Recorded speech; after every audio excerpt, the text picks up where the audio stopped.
अस्सलाम वालेकुम, आप देख रहे हैं लाइव विद जामी सुनो न्यूज़ पर। सूरत हाल इंतहाई अहम होती जा रही है। आने वाले 24 से 48 और बिलखुसूस 72 यानी 2 से 3 दिन ईरान जंग के हवाले से क्रिटिकल क्रूशल साबित होने जा रहे हैं। क्यों? क्योंकि इस्लामाबाद में जो 4 वज़ीर ख़ारजा की मीटिंग हुई उसके बाद आज हमने देखा कि अस्करी क़यादत, सियासी क़यादत सर जुड़कर बैठी रही इस्लामाबाद में। फिर इसहाक डार साहब जा रहे हैं चाइना, चीनी वज़ीर ख़ारजा से मुलाकात होगी। ट्रंप साहब की स्टेटमेंट भी है जहां वो तायद करें कि हाँ पाकिस्तान के ज़रिए रब्ताकारी हो रही है। लेकिन साथ ही उनका बड़ा ख़तरनाक आज पोस्ट आई है ट्रुथ सोशल के ऊपर, जहां एक तरफ वो जंग बंदी की बात कर रहे हैं और एक मुतालबा भी दोहरा रहे हैं कि आपने हुर्मुज़ अगर ना खुली, और दूसरी तरफ धमकी दे रहे हैं।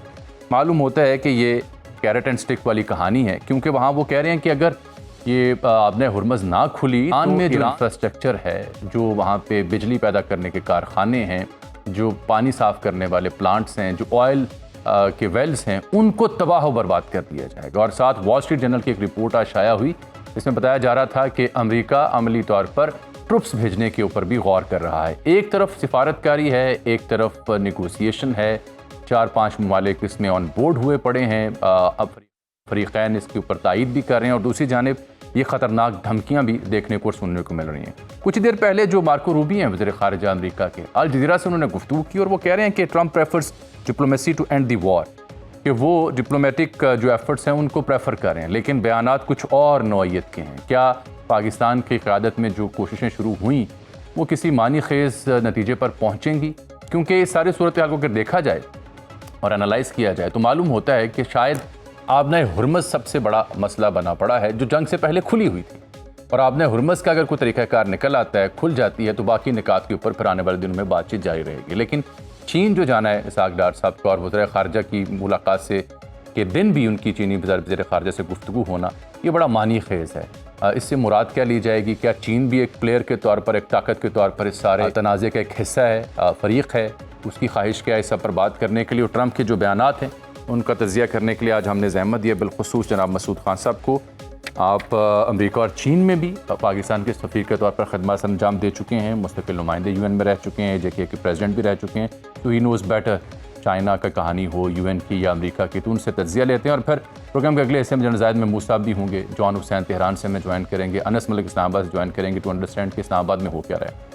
मुसूद साहब बहुत शुक्रिया सर आपके वक्त का। मैं आपसे समझना चाह रहा हूँ सर कि ये जो चीन की वज़ीर ख़ारजा हैं उनसे उस दिन बात हुई जब चारों वज़ीर ख़ारजा आए थे, अब इसहाक डार साहब वहाँ जा रहे हैं, इससे मुराद क्या ली जाए? क्या चीन इस मुद्दे का एक अहम फ़रीक बन चुका है, या पाकिस्तान और चीन के जो दो तरफ़ा ताल्लुकात हैं, चीनी जो तायद है उसको स्ट्रेंथन करने के लिए जाया जा रहा है?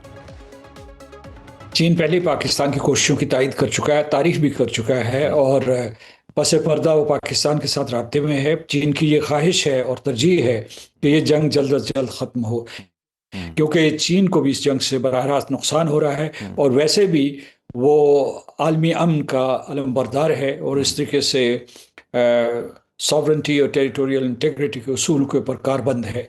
इस वजह से वो ये नहीं चाहता कि जंग फैले, और पाकिस्तान जो है उसको दूसरे ममालिक की हिमायत भी शामिल है, जिसमें मलेशिया, इंडोनेशिया है, उसके बाद तुर्की, मिस्र जो है, सऊदी अरब जो यहाँ मौजूद थे। और पाकिस्तान के ऊपर इस वक्त जो है तेहरान में भी एतमाद किया जा रहा है, अमेरिका में भी एतमाद किया जा रहा है। मेरा ये तज़िया ये है और मेरी सोच ये है कि ईरान की शराइत में से एक शर्त जो है वो ये है कि उसको ये ज़मानत दी जाए कि आइंदा अमेरिका और इसराइल ईरान के ऊपर हमला नहीं करेंगे। वो उसी सूरत में जो है जंगबंदी के लिए या कुछ जो उन्होंने नुकात भेजे हैं उनके ऊपर मुज़ाकरात करने के लिए तैयार होगा। वो उनका जौहरी प्रोग्राम हो, वो उनके मिसाइल डिफेंस सिस्टम हो, या उसके बाद जो मिसाइल कैपेबिलिटी हो, या उसके जो इलाक़ाई हलीफ हैं, या अबनाए हरमूज़ है। तो उसके लिए मैं समझता हूँ कि वो तनहा अमेरिका के ऊपर एतबार करने के लिए तैयार नहीं है, क्योंकि उसने इसी से मिलता जुलता एक मुआहिदा जौहरी प्रोग्राम में 2015 में किया था, जिसे joint comprehensive plan of action कहते थे, और उसके जो जामिन थे, शुरका और जामिन थे, वो खुद अमेरिका था। उस वक्त जो है क़यादत साबिक़ सदर के पास थी, सदर ओबामा के पास थी, और उसके बाद जो है उसके अलावा जो है 2 ममालिक थे, United kingdom, France, Germany, Russian federation and China थे। तो इन सब की ज़मानत थी कि ये जो मुआहिदा है ये आगे चलेगा।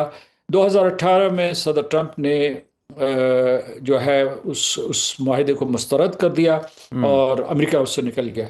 अब ये चाह रहा होगा, मतलब है उसने पाकिस्तान को भी कन्वे किया होगा ईरान ने, कि चीन और रूस जो है कम से कम इन गारंटीज में शामिल हों कि आइंदा कोई हमला नहीं होगा। वेरी और फिर ये इंपॉर्टेंट। वो भी देखना चाहेंगे कि अगर कोई मुआहदा होता है और वो एनपीटी के तहत होता है, यानी न्यूक्लियर नॉन प्रोलिफरेशन जी। ट्रीटी के तहत होता है या उसके बगैर होता है, उसमें देखा जाए कि ईरान अपने इस्तेहकाक को किस तरीके से महफूज करता है। यानी जो है एक, अगर वो एनपीटी का हिस्सा, आज वैसे आपने ये खबर ज़रूर पढ़ी होगी कि उन्होंने अपनी पार्लियामेंट में जी।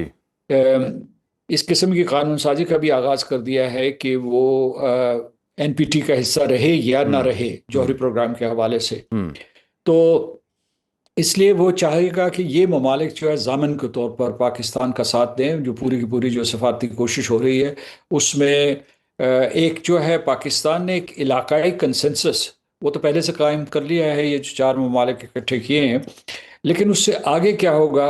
यानी अगर फ़र्ज़ कीजिए ये कोई मुआहिदा हो जाता है और उसके बाद जो उसके ऊपर अमल दरामद शुरू होता है, तो फिर जो है ये क्या ज़मानत होगी कि इसराइल और अमेरिका दोबारा हमला नहीं करेंगे ईरान के ऊपर? मसूद साहब, मैं आपसे समझना चाह रहा हूँ कि एक तरफ दुनिया के तमाम कैपिटल्स में ट्रंप के खिलाफ मुजाहरे हो रहे हैं, दूसरी तरफ स्पेनिश गवर्नमेंट ने बाकायदा ऐलान किया कि जी आप हमारी air strips air facilities use नहीं कर सकते मिलिटरीली। फिर कायर स्टारमर ने भी कह दिया कि हम इस जंग का हिस्सा नहीं बनेंगे। मैं एक इसराइली चैनल 12 को देख रहा था, वो कह रहे थे अगर अमेरिका फ़ौज भेजा तो इसराइल फ़ौज नहीं भेजेगा। इन सब मामलात को देखते हुए फिर जो अप्रूवल रेटिंग में बहुत बड़ा फॉल, जो बहुत बड़ा डिप आया ट्रंप साहब की, इस सब को देखते हुए आपको क्या लगता है कि इस सब के बावजूद ट्रंप साहब ज़मीनी तौर पर कोई फ़ौज भेजने का जो रिस्क है वो लेंगे, या जो रूबियो साहब ज़ीरा पे कह रहे थे कि डिप्लोमेटिक सोल्यूशन उनकी प्रेफरेंस है, उस पे कायम रहेंगे?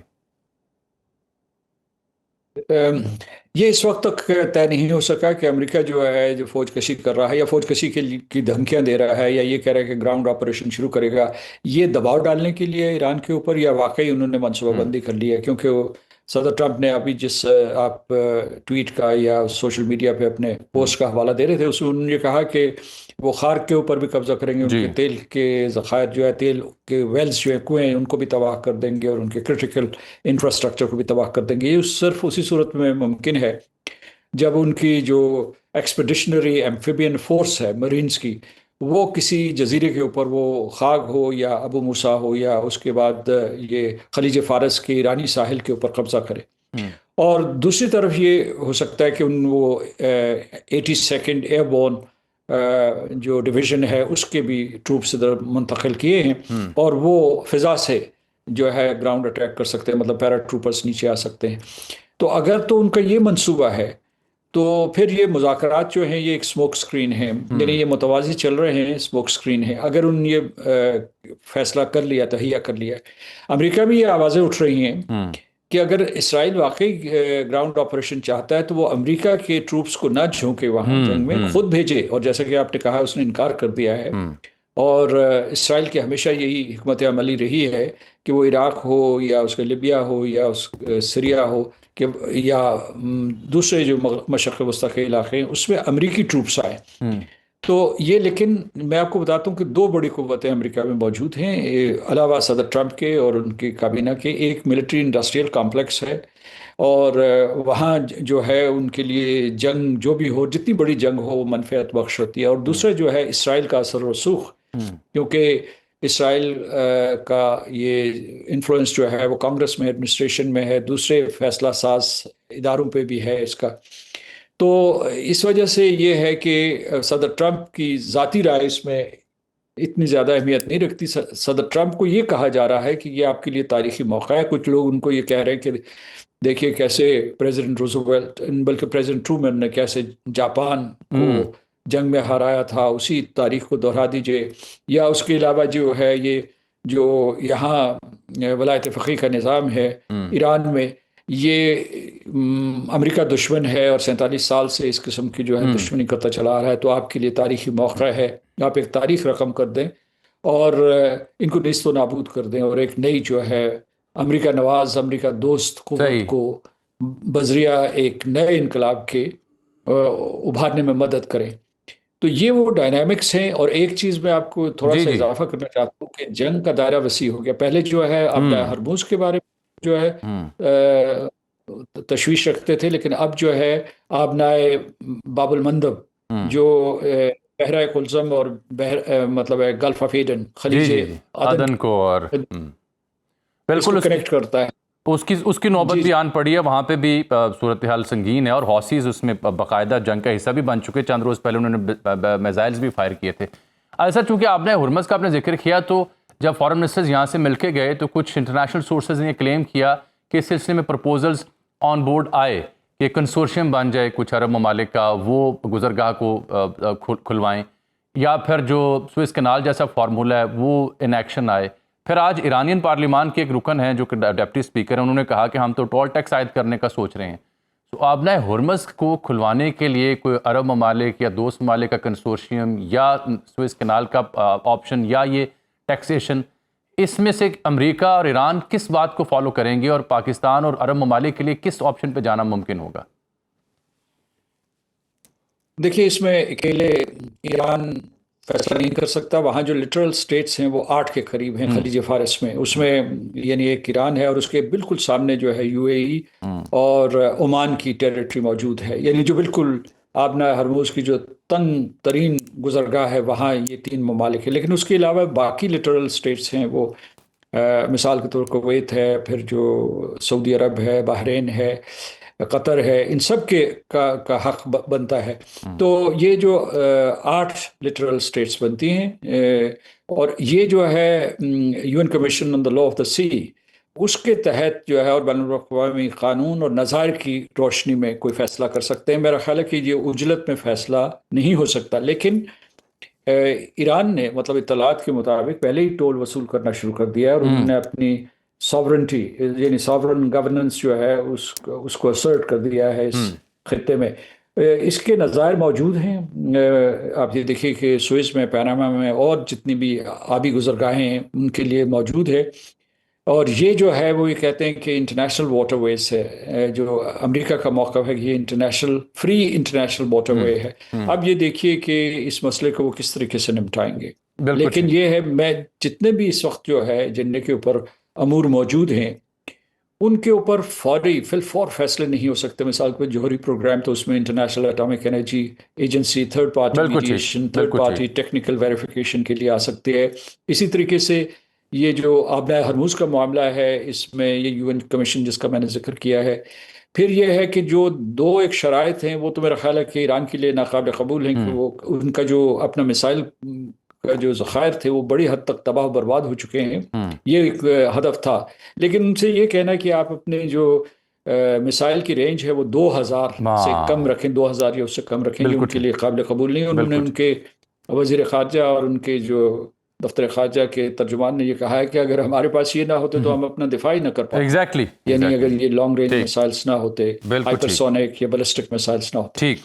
और फिर जो है उनके जो इलाकाई हलीफ हैं, हम्म ये इनकी एक दिफाई फसील है ईरान की, हम्म। तो उसे वो मुनहदम नहीं कर सकेंगे। लेकिन यह है कि उसमें क्या समझौते हो सकते हैं। देखिए कि एक और बड़ा मसला ये है कि अमेरिका जंग बंद कर दे, लेकिन क्या ये वो जमानत देगा कि उसके साथ इसराइल भी जंग बंद कर देगा या नहीं। बिल्कुल, that is a very important thing sir. बहुत शुक्रिया आपका सरदार मसूद खान, उन्होंने इस मामले में अपना तज़िया पेश किया। आम नुकता ये है कि एक तरफ ये मुज़ाकराती एफर्ट और दूसरी जानिब जो ज़मीनी तौर पर फ़ौज भेजने की ऑप्शन, इसे रिपोर्ट वॉल स्ट्रीट जर्नल कर रहा है। इसके हवाले से कई और इंटरनेशनल आउटलेट्स भी खबर दे रहे हैं और ट्रंप भी ऐसी बात कर चुके हैं अपने ट्रूथ सोशल की पोस्ट में। तो अगर अमेरिका ज़मीनी तौर पर फ़ौज भेजने की कोशिश करता है तो इसके कॉन्सिक्वेंसेस क्या निकलेंगे, ये जानने के लिए मेरे साथ रहे बड़े अहम पैनल ऑफ गेस्ट को हमने अहमद दी है। छोटी सी ब्रेक के बाद मिलते हैं। प्रोग्राम में एक बार फिर से आपको खुशामदीद कहते हैं। सूरत हाल ये है कि अब 4 वज़ीर ख़ारजा का जो इजलास हुआ उसके बाद आज चीनी वज़ारत जो ख़ारजा है उनका मौक़िफ़ भी है कि वो पाकिस्तानी एफर्ट्स की तायद करते हैं, हिमायत करते हैं। पब्लिकली उन्होंने एक सवाल के जवाब में ये बात की चीनी वज़ारत ख़ारजा ने। फिर डार साहब चीन भी जा रहे हैं, दिस स्पीक्स वॉल्यूम। पैरेलल हम जो बात कर रहे थे कि डोनाल्ड ट्रंप साहब का एक आज ट्रूथ सोशल पे बड़ा खौफनाक बयान आया जिसमें जंग के खात्मे का इंदिया भी है और जंग को फैलाने के हवाले से धमकी आमेज़ लहजा भी है कि ईरान की, अगर ईरान ने शराइत ना मानी, आपने हुरमुज़ ना खोली, तो वो ईरान की जो इंफ्रास्ट्रक्चर है एनर्जी का या ईरान के जो तेल के कुएँ हैं या ईरान के जो जज़ायर हैं उनको तबाह करेंगे, उनको क़यामत वहाँ पे बर्पा करेंगे। लेकिन साथ जब मैं आपसे मुखातिब हूँ तो कुछ ही देर पहले जो अमेरिका के वज़ीर ख़ारिजा हैं मार्को रूबियो, उन्होंने अल जज़ीरा को खुसूसी इंटरव्यू में जो गुफ्तगू की उसमें उन्होंने कहा कि ट्रंप साहब प्रेफर कर रहे हैं डिप्लोमेसी को to end the war in Iran. लेकिन जो लबो लहजा है ट्रंप साहब का, जो वॉल स्ट्रीट जर्नल की खबर है फ़ौज भेजने के हवाले से, इसको देखा जाए तो महसूस होता है कि जैसे कैरेट एंड स्टिक वाली पॉलिसी जो है वो ऑप्ट की जा रही है। चीन का किरदार बढ़ता भी जा रहा है और बानी खेज भी होता जा रहा है, पाकिस्तान को तायद भी मिल रही है। तो इसका मतलब यह है कि सिर्फ ये अमेरिका बहादुर का मामला नहीं रहा, कई और कुव्वतें जो हैं वो इसका हिस्सा हैं। ईवान सदर में भी आज एक मीटिंग हुई है, वज़ीर आला भी वहाँ मौजूद थे, हुकाम भी मौजूद थे, सदर भी मौजूद थे। एक इत्तला ये भी आई, हमारे सहाफ़ी दोस्त एजाज़ सईद ने ख़बर दी कि कल जरदारी साहब जो हैं चीनी सफारत खाने भी गए। मैंने कोई ईवान सदर में ज़िम्मेदारों से बात की आज दोपहर में, तो इत्तला मिली कि वो ना इसकी तस्दीक करें ना तरदीद, बल्कि मुझे ये कहा गया कि जी अगर कोई ऑफिशियल इंगेजमेंट हो तो पब्लिकली हम उसकी प्रेस रिलीज़ और वीडियो फुटेज उसकी जारी करते हैं। तो इस हवाले से उन्होंने कुछ की तस्दीक या तरदीद करने से इनकार किया। मफहूम यही था कि चीन के साथ जो ताल्लुकात है उसमें से ऑन बोर्ड लिया जा रहा है। आप पाक भारत जंग में भी देख सकते हैं चीनी सिफारत खाना और पाकिस्तानी हुकाम का किरदार। तो ये एक पॉजिटिव डेवलपमेंट है। तस्दीक या तरदीद मेरा ख्याल वक्त से पहले की कहानी है। डार साहब चूँकि चाइना जा रहे हैं तो this will be more important. तो अब ये मामला जाएगा कहाँ, इस पर बात करने के लिए आज मैंने ज़हमत दी है। अनस मलिक हमारे बड़े कॉम्पिटेंट जर्नलिस्ट हैं, फॉरेन अफेयर्स को कवर कर रहे हैं, बड़े अरसे से एशिया वन के साथ मुंसलिक हैं, उनके ब्यूरो चीफ़ हैं। और हमें ज्वाइन किया जॉन हुसैन साहब ने, तेहरान में मौजूद सहाफ़ी, उनसे हम अक्सर बात करते हैं, पाकिस्तानी मीडिया भी उनसे अक्सर बात करता है। मेजर रिटायर ज़ायद महमूद साहब भी मौजूद हैं, उनसे ज़रा उनकी डिफेंस एक्सपर्टीज़ लेंगे कि अगर अमेरिका फ़ौजें भेजता है ज़मीनी तौर पर या मज़ीद इंफ्रास्ट्रक्चर को तबाह करता है तो क्या आउटकम्स होंगे। आप सबसे बात करने से पहले अगर मुझे इजाज़त है तो लेटेस्ट हम ले लें अपने नाज़रीन के लिए। जनरल साहब और जॉन, मैं ज़रा इस्लामाबाद चलूँगा अनस मलिक के पास। अनस, जो आज प्रेसिडेंसी में मीटिंग हुई है, क्या वो एनर्जी क्राइसिस सिर्फ उसका एक इशू है या Pakistan is about to make some important decisions, तो सूबों को ऑन बोर्ड करना था? What exactly is there? और प्रेसिडेंसी के सदर ममलिकत जो कल चीनी सिफारत खाने गए और फिर डार साहब जो जा रहे हैं वहाँ पे चीन, इस हवाले से क्या मालूमात है आपके पास? बहुत बहुत शुक्रिया जामी साहब for having me on the show. देखें, जो बात आपने 3-4 चीज़ें बातें की कि पहली सदर ममलिकत की मुलाकात, दूसरे उनका मुबैना तौर पे चीनी सफारत खाना जाना। मैं मुबैना का लफ्ज़ इसलिए इस्तेमाल कर रहा हूँ क्योंकि ना चीनी सफारत खाना इसकी तस्दीक कर रहा है, तरदीद कर रहा है, और ना ही ऐवान सदर इसकी तस्दीक कर रहा है और तरदीद कर रहा है। और तीसरी बात यह कि वज़ीर ख़ारजा और डिप्टी वज़ीर आज़म सेनेटर इसहाक़ डार का चीन जाना। देखें, जो आज की मीटिंग थी ये एक फ़ॉलो अप आप कह सकते हैं, जो कि पहले भी कंसल्टेशंस हुए थे उसका एक फ़ॉलो अप था। पहले कंसल्टेशंस हुए थे, उसके अंदर वज़ीर आज़म साहब, फील्ड मार्शल आसिम मुनीर साहब और सदर ममलिकत और वज़ीर ख़ारजा मौजूद थे। और साथ में हमने देखा कि उस मीटिंग के अंदर बिलावल भुट्टो ज़रदारी साहब भी मौजूद थे। इस मीटिंग का जो मेन पर्पस ये है कि आपके एंड के ऊपर, गवर्नमेंट्स के एंड के ऊपर काफ़ी ज़्यादा ब्लीडिंग हो रही है, इकोनॉमिक ब्लीडिंग हो रही है। जब लफ्ज़ इकोनॉमिक ब्लीडिंग इस्तेमाल करते हैं वो सब्सिडी के तनाजुर में होती है, और पाकिस्तान ने अभी रिसेंटली एक एक्सटेंडेड फंड फैसिलिटी की साइनिंग की है, तो उसमें सूबों को ऑन बोर्ड करना। दूसरा ये कि जो गुज़िश्ता शब जो होने वाले नेगोशिएशन, गुज़िश्ता शाम होने वाली जो मुज़ाकरात थे, उसके ऊपर भी कुछ हद तक टच अपॉन करना, लेकिन ज़्यादा डिटेल में नहीं, क्योंकि ये प्रोसेस एक सीक्रेट प्रोसेस है जिसकी सैंक्टिटी रखना चाहते हैं तमाम तर जो हेड्स हैं, वो अपनी उसकी सैंक्टिटी रखना चाहते हैं।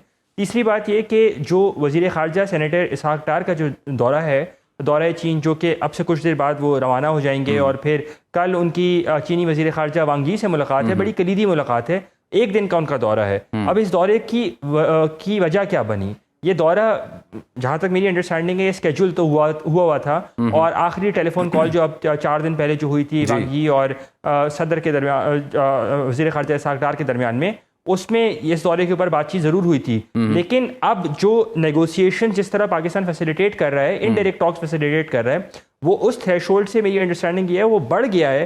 तभी एक साइड को वहाँ पे जाके दूसरी साइड को ब्रीफ करना ज़्यादा बेहतर समझ में आया, और यही एक जो रिलेशनशिप के अंदर जो वार्मथ है, अलाइनमेंट है, उसको फिर वो डिफाइन भी करता है। बिल्कुल ठीक है। अच्छा, मेरे साथ हैं जॉन भी तेहरान से जुड़ गए हैं। ऑडियो में प्रॉब्लम है, जॉन की कनेक्शन ठीक करें। मैं जनरल साहब से उनका क्विक कमेंट ले लूँ। जनरल साहब, ये जो ट्रंप साहब की ताज़ा स्टेटमेंट है, उसमें कहीं वो कहते हैं जी बहुत जल्द हम इस जंग चाहते हैं, और आपने हुरमज़ अगर खोल दी जाए तो वो शर्त रखते हैं, लेकिन साथ जो वो स्ट्राइक करने की बात कर रहे हैं, खर्ग आइलैंड को, इलेक्ट्रिकल जनरेटिंग प्लांट्स को, ऑयल वेल्स को, दीगर को, और वॉल स्ट्रीट जर्नल की स्टोरी थी कि फ़ौजी भी भेजे जा सकते हैं। ये स्ट्रेटजिकली किस कदर खौफनाक ऑप्शन होगी, इसके आउटकम्स क्या होंगे अगर वाक़यातन जो यूरेनियम अफसूदा शुदा है उसको लेने के लिए फ़ौजी उतारे जाते हैं या किसी जजीरे पर कब्ज़ा करने के लिए उतारे जाते हैं या जो अवामुन्नास के लिए वहाँ पे तनसीबात है उनको हिट किया जाता है, इसके आउटकम्स क्या हो सकते हैं बिलखुसूस नोइंग ईरान? देखिए जामी साहब, thank you very much for having me. Strategic impact तो अगर वो ट्रुप्स ऑन ग्राउंड भेजता है तो ऑफ कोर्स फिर स्ट्रेटेजी में जो मिलिट्री का इंस्ट्रूमेंट है वो अभी तक यूज हो रहा है जी। लेकिन ये जो 15 पॉइंट्स हैं जो नेगोशिएशन के लिए रखे गए हैं उसमें न्यूक्लियर बिल्कुल शामिल है। इसका मतलब है कि जो military application before the start of war से लेकर अभी तक हुई है उसने डिजायर्ड रिजल्ट्स नहीं दिए हैं। दैट्स वाई आपने उसको एजेंडा पॉइंट्स पे डाला और आप डिप्लोमेटिकली उसको हल करना चाहते हैं। और ये जो जेस्चरिंग पोस्टरिंग है ना जी, ये जामी साहब थ्रू आउट चलती रहेगी जी। ईरान भी देखे ना, ईरान भी कह रहा है कि जी आप ट्रुप्स उतारेंगे तो we are waiting for that और वी विल क्या कहते हैं कि फायर गिरा देंगे उनके ऊपर। दे आर एंक्शियसली वेटिंग कि आप ट्रुप्स भेजें और हम क्या करेंगे। फिर अगर यूनाइटेड स्टेट्स अपने कार्ड्स शो कर रहा है कर्क आइलैंड में या अपने जो बैरी बेड़े को आगे ला रहा है या 3500 ट्रुप्स ला रहा है या एक्सपीडिशनरी फोर्सेस 82 एयरबोर्न डिवीजन ला रहा है या वो इस रीजन में ले आया तो वो अपने कार्ड शो कर रहा है। तो ऑन द अदर हैंड जो एक्सेस ऑफ रेजिस्टेंस है उनके कार्ड्स ईरान भी शो कर रहा है। हौसीज को आपने देखा एक्टिवेट हो गए, इराक के अंदर लोग एक्टिवेट हो गए हैं, लेबनान से एंगेजमेंट्स हो रही हैं। तो दोनों मिलिट्री कार्ड्स तो चलते रहेंगे, डिप्लोमेसी अपने साथ साथ चलती रहती है। उसकी वजह यह है मिलिट्री की यूज की कि you want to have a better negotiation. आप देखें ना, आप एक मिलिट्री पोजीशन अगर आपकी स्ट्रांग ही नहीं है तो you can't have a better table to discuss and talk. तो ये चीजें बढ़ती रहेंगी। But I am very hopeful कि अब मुझे लगता है कि टिपिंग पॉइंट सबका आया हुआ है जी। Less the spoiler and the spoiler is Israel. Israel तो चाहेगा कि ये वॉर ऑफ एक प्रोट्रैक्टेड कॉन्फ्लिक्ट में रहे और किसी न किसी तरीके से 2 या 3 गल्फ कंट्रीज जो इसको वॉर के अंदर खींचा जाए और जितना भी कैपिटेशन तो काफी हो चुकी, थर्ड वेव प्रेसिडेंट ट्रम्प खुद ही कह रहे हैं, और जितना डिग्रेड कर सके। और ये जो कंक्लूजन है ये डिग्रेडेशन का and you know unable to change the regime, ये आज कोई नया कंक्लूजन नहीं है। अमेरिका ने ये प्रैक्टिकल करके आप देख भी लिया। अगर आप कॉन्डोलीजा राइस की आपने बुक पढ़ी हो तो उसमें वो कब पहले से कह चुकी है कि जी हम डिग्रेड तो कर सकते हैं ईरान की मिलिट्री को, उनकी एनर्जी के सेक्टर्स को कमजोर तो कर सकते हैं, रजीम चेंज नहीं कर सकते। अच्छा, अब वो क्लेम कर रहे हैं कि हमने रजीम चेंज कर दी, first wave second wave third wave काम कर रही है, बट जो स्ट्रक्चर है वो किसी इंडिविजुअल के इर्द गिर्द नहीं था। ये बहुत इंपॉर्टेंट बात जन साहब आप कर रहे हैं और ये बहुत इंपॉर्टेंट बात आप कर रहे हैं क्योंकि हमारे शो में जब भी जॉन आए, जॉन हुसैन तेहरान से आपको सुन रहे हैं, तो हम इसी इशू को हाईलाइट करते रहे हैं कि एक शहादत, 2 शहादत या 3 जिम्मेदार या 10 या 20 शहादत, जी उस शहादत की वजह से जो सिस्टम है, जो कॉन्सेप्ट है वो प्रीटी मच इंटैक्ट है। और आप देख रहे हैं कि उसका जवाब और उसका रिजॉल्व नज़र भी आ रहा है और वो एग्जॉस्ट हो रही है अमेरिकी जो वहाँ पे सुपरियॉरिटी थी। जॉन, मुझे ये बताएं सबसे पहले कि आज जो इनके पार्लिमान के रुकन है अलाउद्दीन, उनकी स्टेटमेंट आई है कि वो एक नया टोल टैक्स आयद करना चाहते हैं आबने हुर्मुज़ के ऊपर। मेरी अंडरस्टैंडिंग ये है कि चाहे वो इस्लामाबाद की टॉक्स हुई या अभी तक की निगोसिएशन, ईरान की अपनी शराइत हुई या अमेरिका की, बेयर मिनिमम जो नुकता जिसके ऊपर तमाम कुव्वतें गौर कर रही हैं वो है स्टेट ऑफ हुर्मुज़ का खोलना। तो ईरान इस मामले के ऊपर क्या पोजीशन रखता है, उसकी क्या तजवीज़ है, और ये जो ट्रंप साहब थ्रेटन कर रहे हैं फौज भेजने के लिए, उसके ऊपर ईरानियन जो जिम्मेदार उनकी क्या तैयारी है, कैसे डील करना चाह रहे हैं वो? जॉन, बहुत बहुत शुक्रिया जामी साहब मुझे इनवाइट करने के लिए। जनरल साहब ने बहुत अच्छी बात की कि फ़ायदा कुछ नहीं हो रहा, और नजम सिटी ने भी बड़ी अच्छी बात की थी कि उन्होंने कहा था कि पहले स्ट्रेट ऑफ हॉर्मुज़ खुला हुआ था और अब स्ट्रेट ऑफ हॉर्मुज़ बंद हो गया। पहले न्यूक्लियर के ऊपर काम नहीं कर रहा था ईरान, अब उन्होंने एनपीटी से निकलने की भी तैयारी जो है वो दिखा दी है कि किसी हद तक हो सकता है कि वो निकल जाए। तो they have achieved nothing. In fact उनको अपनी खुद की जो है स्ट्रेटजी एहसास से वो दूर हो रहे हैं और ईरान जो है वो करीब जा रहा है और ज़्यादा इस पावर गेम के अंदर। और जहाँ तक बात करें कि वाइस स्पीकर का जो बयान आपने बताया, बिल्कुल उन्होंने कहा है कि सिक्योरिटी इसके अंदर, इन्वायरमेंटल पोल्यूशन टैक्स इसके अंदर इन्वॉल्व होगा कि इन्वायरमेंटल पोल्यूशन के ऊपर चार्जेस लिए जाएंगे, रीजनल डेवलपमेंट के चार्जेस इसके ऊपर लिए जाएंगे, और जो ट्रांसफरिंग या पायलटेज की जो फीस है वो भी ली जाएगी। तो बिल्कुल पनामा कैनाल जिस तरीके से और सुएज कैनाल और बॉस्फोरस के ऊपर जिस तरीके से चार्जेस होते हैं, आई थिंक यहाँ पे ओवरऑल अंडरस्टैंडिंग है with in the officials and बयानात भी इस तरीके के आए हैं कि ये स्टेट ऑफ हॉर्मुज़ की पोजीशन जो है वो कम्प्लीटली परमानेंटली चेंज हो गई है। और स्ट्रेट ऑफ हॉर्मस बिल्कुल खुलवाने की ही कोशिश की जा रही है इन सबकी तरफ से। लेकिन आई थिंक जामी साहब ज्यादा बड़ा थ्रेट इस वक्त, जैसा कि जनरल साहब ने कहा कि वो कार्ड शो कर रहे हैं, तो ज्यादा बड़ा थ्रेट इस वक्त स्ट्रेट ऑफ हॉर्मस को अगर हम साइड पे रखें तो वो बाबल मंदब का जो पॉइंट है, जो हुती चोक कर सकते हैं, जिसके ऊपर 30% ग्लोबल शिपिंग ट्रैफिक जाती है, आई थिंक वो पॉइंट और ज्यादा कंसर्निंग है इन अरब ममालिक के लिए स्पेसिफिकली, और यूरोपियन कंट्रीज के लिए भी ये कंसर्निंग है। तो आई थिंक इसीलिए ज्यादा जो है वो पेशरफ्त नजर आ रही है उनकी तरफ से, लेकिन अनफॉर्चुनेटली वो कुछ कर नहीं पा रहे हैं अमेरिका के प्रेशर की वजह से और पॉलिटिकल रियलिटीज की वजह से, जो मोनार्कीज और डायनेस्टीज चल रही है उसकी वजह से। तो आई थिंक बिल्कुल कोशिश की जा रही है, बट जाहिद साहब ने बिल्कुल सही कहा कि एट दी बिल्कुल ठीक एंड ऑफ द डे उनको बूट्स ऑन ग्राउंड जो वो सोच रहे हैं, ये भी वो कर सकते हैं, ये भी ऑप्शन है। एंड आई थिंक ये एक्सरसाइज करके भी आई थिंक देखेंगे तो यहाँ पे जो तैयारी नजर आती है, जो बताया जाता है, वो यही बताया जाता है कि एयर सुपीरियरिटी में तो भले अमेरिका ऊपर होगा या इजराइल ऊपर होगा, टेक्नोलॉजिकली वो ज्यादा सुपीरियर होंगे, लेकिन ग्राउंड ट्रूप्स में just like Afghanistan, just like Vietnam, just like Iraq, उनको जो है वो कोई इसके अंदर ना फायदा होगा, उल्टा नुकसान होगा। बॉडीज जो है वो यूएस जाएंगी, और हो सकता है, यहाँ तो ऑफिशियल्स कहते हैं कि हो सकता है ईरान के अंदर रिजीम चेंज नहीं हुई अभी तक, लेकिन वहां पर रिजीम चेंज जो है वो हो जाएगी। बिल्कुल ठीक, ये बड़ा इंपॉर्टेंट नुकता है, ज़ाहिद साहब से मजीद भी इसको समझते हैं। लेकिन अनस, जो डार साहब ने कल दो बड़ी इंपॉर्टेंट स्टेटमेंट्स दी, एक तो चीनी वज़ीर ख़ारजा के साथ ऑन बोर्ड होना, फिर दौरा करना, और साथ ही एक्नॉलेज करना कि अमेरिका और ईरान दोनों ऑन बोर्ड हैं, और फिर ट्रंप साहब की जानिब से स्टेटमेंट आ जाना और रूबियो का भी ये कहना, तो इट स्पीक्स वॉल्यूम के पाकिस्तान खड़ा कहाँ है और एफर्ट्स क्या, और ये एक्नॉलेज किया जा रहा है।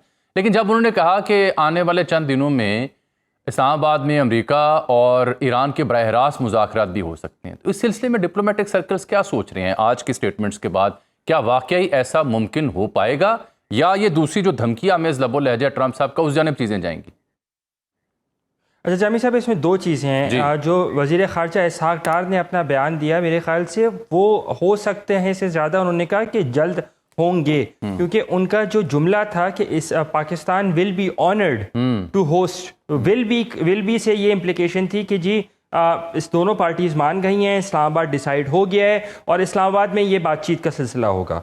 दूसरी बात, जो अब तक मेरी अंडरस्टैंडिंग है, जो लोग प्रोसेस का हिस्सा हैं, चाहे वो तेहरान में हो, चाहे वो वाशिंगटन में हो, चाहे वो अंकारा या कायरा में हो, इस्लामाबाद के अलावा, क्योंकि इस्लामाबाद एक वाहिद जगह है जहाँ पे आप किसी से बात करना जाएं, वो कहते हैं कि जी हम कोई बात नहीं करेंगे, ना ऑन द रिकॉर्ड ना ऑफ द रिकॉर्ड, और अंडरस्टैंड कि जी वो सैंक्टिटी ऑफ नेगोशिएशन को रखना चाहते हैं। तो अब तक जो समझ में आया वो ये है कि ये प्रोसेस कहीं ना कहीं फंसा हुआ है, और वो उस फंसे हुए के लिए एक, जिसे कहते हैं ना, एक फाइनल पुश की ज़रूरत है। वो फाइनल पुश मेरे ख्याल से, मेरी अंडरस्टैंडिंग ये है कि जो अब आने वाले कल को जब इसहाक डार साहब की वांगी से मुलाकात होगी, और चाइना का एक लेवरेज है, ईरान में ऐसे की फिगर्स हैं जहाँ जॉन साहब बैठे हुए हैं, वहाँ पर ऐसे की फिगर्स सिपा का या IRGC के सिस्टम का हिस्सा रहे हैं, जो कि जिन पर चाइना का काफ़ी ज़्यादा इन्फ्लुएंस है, जिन पर मॉस्को का काफ़ी ज़्यादा इन्फ्लुएंस है, और जिन पर अंकारा का भी काफ़ी ज़्यादा इन्फ्लुएंस है।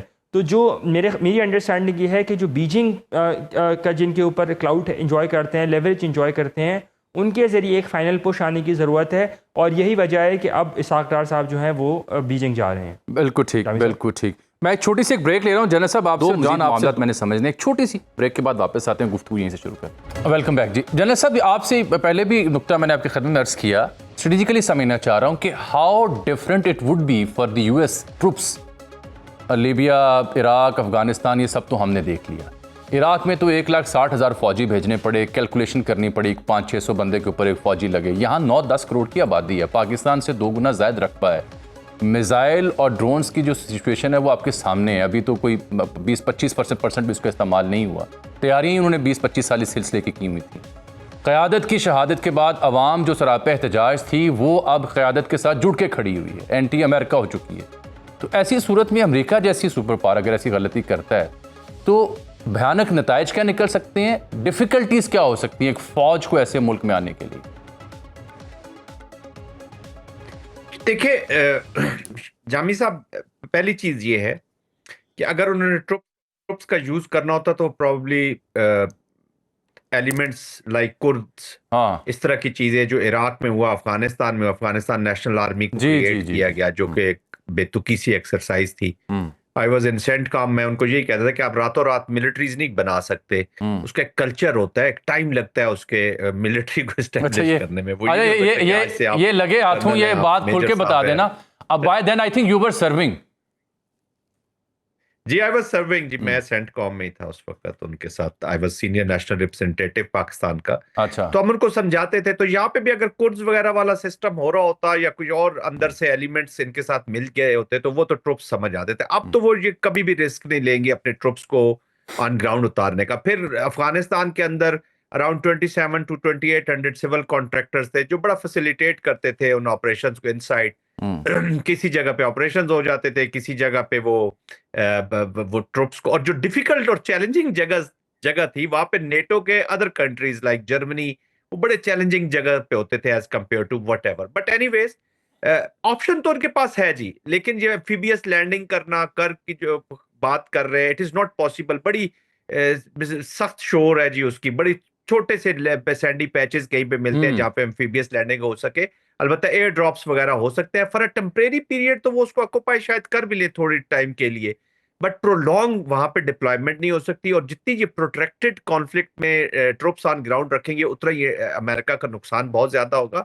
एज आई सेड के एक कार्ड के तौर पर यूज किया जा रहा है और अपना एक कार्ड शो किया जा रहा है। लेकिन एक चीज जो सिर्फ मुझे थोड़ा सा खौफ पैदा करती है, इस चीज का खौफ कह लें या एक जो असेसमेंट गलत, वो है मिस्टर ट्रम्प की अनप्रेडिक्टेबल पर्सनैलिटी। एग्जैक्टली। वो कुछ भी साबित करने के लिए एक चीज को पुश फॉरवर्ड कर सकते हैं, but that will be at the cost of politics back home and pressures back home. जो उनकी पॉलिटिकल इस वक्त जो सिचुएशन है या जो प्रेशर्स है वो उसको अलाउ नहीं कर पा रहे।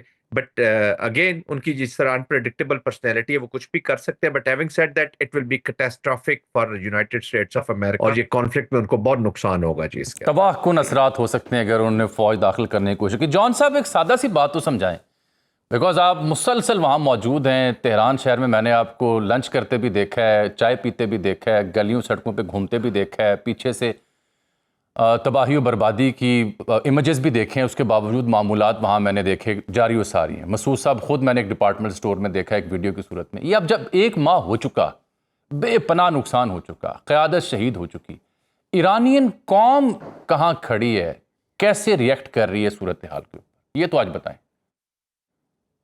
जावेद साहब, बड़ा इंटरेस्टिंग सवाल है और मैं जो जवाब दूंगा शायद किसी को यकीन आए या ना आए, लेकिन मैं आपको बाकायदा वीडियो प्रूफ्स के साथ इंटरव्यूज दे सकता हूँ मॉडर्न लड़कियों के, बेहिजाबी लड़कियों के। देखें, मैंने सवाल पूछा ईरानियों से कि यार इतनी जंग हो गई है, निगोशिएट करने के लिए तुम लोग क्यों रेडी नहीं हो, क्यों जो है वो बस हो गया, मतलब अपनी आपने रिट जो है वो दिखा दी कि आप कर सकते हो। तो इनका जवाब ये आता है कि क्या इमाम हुसैन को आप ये सजेशन देते कि वो यजीद के साथ जो है वो कॉम्प्रोमाइज करके बैठ जाए। तो देखिए, इनकी जो आवाम है ना, they are very not only, मतलब मैं ये नहीं कहूँगा कि पूरी पॉपुलेशन रिलीजियस है, लेकिन जाहिर है ऑपोजिशन भी यहाँ पे एग्जिस्ट करती है माइनॉरिटी में, लेकिन यहाँ पे पूरी आवाम के अंदर सेंटिमेंट एक anti imperial, anti colonial, anti western जो सेंटिमेंट है वो बहुत ज्यादा है। उसकी वजह ये है कि यहाँ पे सैंक्शंस लगी, यहाँ पे जंग हुई गई, यहाँ के अंदर जो है वो प्रोपेगेंडा और कंस्पिरेसीज भी की गई आवाम के अंदर भी। तो बहुत सारी, और ईरानी आवाम बड़ी पढ़ी लिखी कौम है, बहुत सारी रियलाइजेशंस हैं ईरानियों को, और इस वजह से परमानेंट सोल्यूशन शायद क़यादत भी चाहती हो कि परमानेंटली जंग जो है वो बंद हो जाए, जिसके ऊपर प्रैक्टिकल स्टेप्स अमेरिका दिखाए। लेकिन आवाम यहाँ पे कहती है कि या तो खुद खत्म हो जाए या तो उनको खत्म कर दें। मैं बिल्कुल आपको without any emotions, without any जज्बात, बिल्कुल एक ऐसी चीज बता रहा हूँ, ऐसी हकीकत बता रहा हूँ जो मैंने यहाँ पे देखी है। यहाँ पे मैंने देखा है कि बम गिर रहे होते हैं और बच्चे और फैमिलीज जो है वो पार्क में बैठ के पॉपकॉर्न खा रहे होते हैं। इफ्तार के टाइम पे और सहरी के टाइम पे, जब रमजान चल रहा था तब भी मैं देख रहा था कि रोज रात को ऊपर आती थी फैमिलीज और चादर बिछाती थी और सहरी कर रहे होते थे इंटरसेप्शंस के अंदर और बमबारी की आवाजों के अंदर। तो अभी भी यही है कि ट्रम्प जो कह रहा है कि मैं पूरा सब कुछ खत्म कर दूंगा, मेरे ख्याल में यहाँ पे मेजोरिटी जो है वो पूरी कॉज देने के लिए तैयार है। दे आर रेडी टू, जैसा कि आयतुल्लाह खमनेई ने कहा था ना कि आयतुल्लाह खमनेई ने कहा था कि ईरान को भी हम कॉम्प्रोमाइज कर देंगे इस्लाम के लिए। तो वो वाली सोच मुझे बगैर किसी जज्बात के, बगैर किसी बायस के, मैं आपको बता रहा हूँ, यकीन आए ना आए, लेकिन पूरी आवाम जो है यहाँ पे वो नजर भी आ रहा है करने के लिए तैयार है। Even the liberals, even the leftist जो बहुत खिलाफ थे आयतुल्लाह मुस्तफा खामनाई के पहले, उन्होंने बाकायदा सेलिब्रेट, मेरा एक दोस्त है वो कॉर्नेल से और एनवाईयू से जो है जीडी करके, कॉर्नेल से पढ़ा फिर एनवाईयू से जीडी करके आया यहाँ न्यूयॉर्क से, और वो शदीद खिलाफ था निजाम के, और वो मैंने देखा कि किस तरीके से he has turned into something else entirely. तो देखें, ईरानी अवाम जब जब ऐसी सूरत हाल आती है, बहुत रेजिलियंट कौम है, बहुत रेवोल्यूशनरी लोग हैं, और इमाम हुसैन का जो मैसेज है इन्होंने भले जितना भी लिबरल हो, इन्होंने इनकलकेट किया हुआ अपनी जिंदगी में, बिल्कुल एक्सेप्ट फॉर द डायस्पोरा जो शाह के दौर में भाग गई थी, मेक सेंस। या एक्सेप्ट फॉर दोज पीपल जो प्रैक्टिकली उसकी मैनिफेस्टेशन भी हम देख रहे हैं, प्रैक्टिकली उसकी मैनिफेस्टेशन भी देख रहे हैं और पूरी दुनिया भी उसे देख रही है। अनस साहब, ये just few days ago Islamabad के एक बड़ी डिप्लोमेटिक गैदरिंग में मुझे इत्तेफाक हुआ कुछ सीजन लोगों से बात कर, और वहाँ पे जो वेस्टर्न या प्रो अमेरिकन जो एलिमेंट्स जिनसे मेरी गुफ्तगू हुई, उनकी परेशानी भी थी, सुपरियॉरिटी का एलिमेंट भी अपनी जगह था कि जिस तरह से अमेरिका इसको टेक ऑन कर रहा है, लेकिन परेशानी का एलिमेंट था जिस तरह से नेटो ने जो बिहेव किया, फिर उसका सबूत मिला कि आज यूके ने कह दिया, कायर स्टारमर ने, कि वो नहीं जंग का हिस्सा मान रहे। फिर जिस तरह स्पेन ने बिहेव किया और स्पेन ने आज फ़ज़ाई हदूद भी बंद कर दी। तो डिप्लोमेटिकली जो सूरत हाल दुनिया भर की बन रही है कि उस तरह से इस जंग में यूरोप, नेटो या अमेरिकी जो एलाइज थे बिलखुसूस वो नहीं कूदे, ये कितना इम्पॉर्टेंट है? और फिर जो वर्ल्ड वाइड इंक्लूडिंग अमेरिका जो कैपिटल्स में एहतजाज हो रहा है अगेंस्ट ट्रंप, और तो और फॉक्स जैसे इदारे ने सर्वे चला दिया ट्रंप की डिसअप्रूवल के बारे में, जो रेटिंग में फॉल आया है, इसके ऊपर कैसे देखते हैं आप? देखें, द फैक्ट कि ये एक फैक्ट है कि तमाम तर ममालिक ने, नेटो के ममालिक ने या अमेरिका के वो एलाइज जिसको अमेरिका हिस्टोरिकली प्रोटेक्ट करता रहा, उन्होंने इसका अमेरिका का साथ नहीं दिया है अभी तक, तो कम अज़ कम बयानों की हद तक भी अमेरिका का साथ नहीं दिया है। तो मेरे ख्याल से तो ये एक बाइस शर्म का मकाम है, और अमेरिका की फॉरेन पॉलिसी के लिए जो है वो एक इंट्रोस्पेक्शन पॉइंट के ऊपर वो काफ़ी ज़्यादा आ गए हैं कि जहाँ पर उनके लिए ये एक पिवटल मोमेंट इस तरह से है कि जी हम दुनिया के चौधरी बनते हैं और हमारे साथ कोई खड़े होने को तैयार नहीं है। हम दुनिया के कॉन्फ्लिक्ट में अपनी मीडिएशन ऑफर करते हैं, यहाँ पे जब हमारी अपनी लड़ाई हुई तो हमारे साथ कोई खड़े होने को तैयार नहीं है। तो ये एक बहुत बड़ा एक आई ओपनर है। दूसरी बात ये कि जो आपने दूसरा सवाल किया, मेरे ख्याल से जो ग्लोबल रीअलाइनमेंट अब जो बनेगी इस पूरी जंग के बाद, दो चीज़ें बड़ी क्लैरिटी के अंदर हो गई हैं। एक कि नेटो अगर एग्जिस्ट करता है, जो कि कागज़ों के अलावा भी अगर एग्जिस्ट करता है, तो फिर उसका क्या शेप होगा।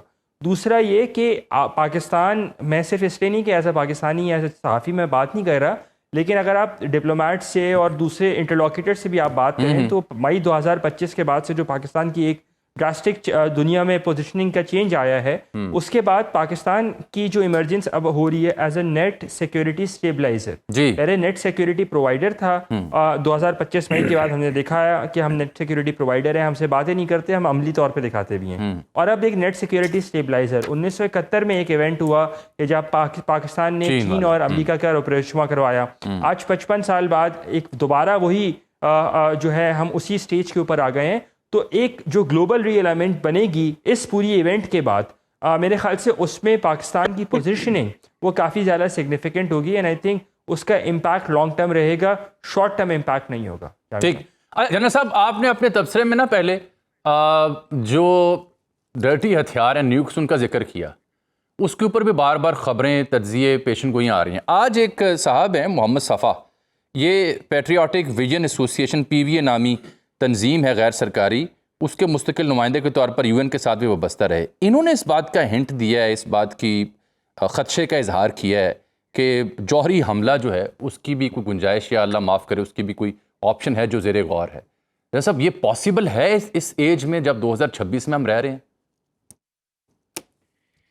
देखिए, इस वक्त फैक्टर ऑफ इरेशनैलिटी तो कहीं से भी आ सकता है जी, और मैं अमेरिका से ज़्यादा इजराइल से इस चीज़ की एज अ स्पॉइलर वो कुछ भी कर सकता है। अभी भी इजराइल जो है वो जो स्पेशली गल्फ कंट्रीज हैं, information I don't know exact क्या है, कि हो सकता है वो स्पॉइलर के तौर पे आजकल आपको पता है फेक चीज़ों का बहुत इस्तेमाल हो रहा है, आपके एलिमेंट्स भी यूज होते हैं और बहुत ग्रे जोन में भी वॉर की जाती है। तो उस कॉन्टेक्स्ट में मैं इजराइल से हमेशा मुझे खतरा रहा है कि वो कुछ भी कर सकते हैं, क्योंकि एक आइडियोलॉजिकल हेट बेस्ड एप्लीकेशन है। This is not an ordinary military application, this is not an ordinary military conflict.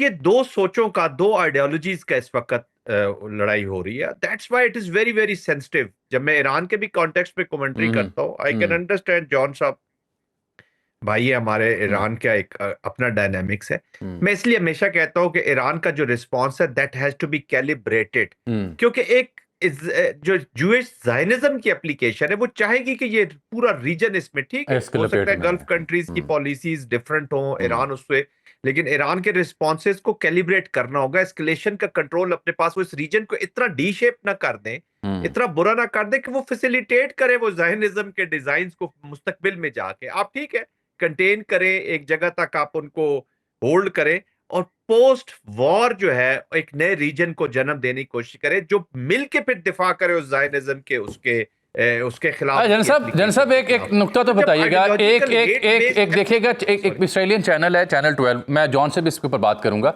वो उस चैनल 12 की मैं एक न्यूज़ देख रहा था जो मुख्तलिफ वेबसाइट ने कैरी भी की कि अगर ज़मीनी फ़ौज भेजनी पड़ती है, अमेरिका भेजता है, तो इसराइल जो है वो अपनी ज़मीनी फ़ौज नहीं भेजेगा। वैसे तो हर इस पूरी जंग को लीड इजराइल कर रहा है, लेकिन अगर ज़मीनी फ़ौज भेजनी पड़ती है तो वो कह रहे हैं हम नहीं भेजेंगे। क्यों? इसके पीछे क्या खौफपिन है जनरल? जी देखिए, इजराइल जो है वो एक तो number of troops, of course it is not easy जी, ये जमीनी फौज वो it's not easy, protracted conflict में फिर इनको नुकसान होगा, बॉडी बैग। देखिए ना, मिसकैलकुलेशन शुरू कहां से होती है ईरान के कॉन्टेक्स्ट में? मिसकैलकुलेशन अमेरिका की और इजराइल की शुरू होती है misunderstanding of history, misunderstanding of culture, and सबसे ज्यादा misunderstanding the spirit of Karbala. तो ये जब आपने मिसकैलकुलेशन शुरू करते हैं आप, और ये मैं जैसे पहले कहा कि ये कंक्लूजन्स अमेरिका पहले निकाल के बैठा, उनकी इंटेलिजेंस, CIA, अगर इस जंग में फायदा होता या कुछ होता तो आपका क्या ख्याल है कि यूरोप इससे बाहर रह रहा होता? बिल्कुल नहीं। MI6 देख ले, बिल्कुल नहीं, सारे इंटेलिजेंस एजेंसी कहती है आप बिल्कुल ठीक है। MI6 के तो साबिक सरबराह ने इसके ऊपर जो कमेंट किया था वो तो मेरे ख्याल हरफे आखिर था। ये नुकसान, ये इसराइली फौज अगर जमीनी हमला अमेरिका करती है तो वो नहीं इसका हिस्सा बनेगी। ये क्या, किस खौफ की अलामत है? सर, ये खौफ की भी अलामत है और शर्मिंदगी भी अलामत है कि जो दुनिया की सबसे बड़ी सुपर पावर है, एक्चुअली ये चीज़ रिप्रेजेंट करती है कि वो सुपर पावर खुद से अपने आप को नहीं चला रही, उसको कोई दूसरा जो है वो चला रहा है। जैसे कि जॉन मेर्शाइमर की लोग बात करते हैं, बिल्कुल किताबों में सही लिखा है उन्होंने कि इनकी पूरी foreign policy is geared towards Israel, और अमेरिका का कोई वैसे भी इंटरेस्ट नहीं था यहाँ पे आने का। ऑयल बहरहाल आप कह सकते हैं कि हाँ वो, बट उसके लिए वो इतनी बड़ी कॉस्ट नहीं देंगे कि डायरेक्टली आ जाएं। प्राइमरी इंटरेस्ट तो इसराइल को प्रोटेक्ट करना था, और जो बेसिस बिठाए हुए इस रीजन के अंदर अमेरिका ने, अरब ममालिक के अंदर, वो भी इसराइल की प्रोटेक्शन के लिए बिठाए हुए। जो रॉकेट पहले भी जाते थे 12 दिन की जंग में इसराइल की तरफ, उनको रोकते यही बरादर सलमान ममालिक। और कैलिब्रेशन की जब तक बात करें तो बिल्कुल अरब ममालिक के पास भी ऑप्शन नहीं है, चॉइस नहीं है कि वो इस शिकंजे से निकल सकें जो इंपीरियलिस्टिक स्ट्रक्चर और नियो कॉलोनियल स्ट्रक्चर इनके ऊपर बना दिया गया है। आप देखें ना, मोहम्मद बिन सलमान के लिए कितने नाज़ किए थे, जबकि सऊदी अरब इतना करता है अमेरिका के लिए, और फिर भी जो है वो कोई अमेरिका के खिलाफ कोई कुछ नहीं कह पाता, क्योंकि देखिए बहुत सारी पॉलिटिकल रियलिटीज हैं जो इंटरट्वाइंड हैं इन ममालिक की, अमेरिका की सिक्योरिटी प्रोविजन के साथ, जो CIA पूरी कंट्रोल कर रही है इन अरब ममालिक में। तो बिल्कुल इसराइल का ग्लिटर प्लान तो इस चीज में अच्छा है कि ईरान कुछ भी ना करे, और जैसे अब्राहम अकॉर्ड्स के through slowly and gradually process चलता रहा। उससे पहले अगर अक्टूबर 7 ना होता तो ये भी ना होता, वो तो रिकग्निशन की तरफ जा रही थी चीजें। तो बहरहाल अब्राहम अकॉर्ड्स के थ्रू चलती रही चीजें, स्लोली एंड ग्रेजुअली इसराइल की रिकग्निशन बढ़े। तो आई थिंक अब अगर अरब ममालिक भेजते हैं अमेरिका को वापस, जो कि ईरान चाह रहा है, तो उससे प्रोस्पेक्ट खुलेगा ये इस पूरे खित्ते के अंदर अमेरिका के इन्फ्लुएंस को खत्म करने का। और बिल्कुल ठीक, बहुत शुक्रिया जनाब जॉन के वक्त का, जनाब जनरल ज़ाहिर महमूद साहब आपके कीमती वक्त का। अनस मलिक साहब आपने हमें ज्वाइन किया, thank you very much to all of you.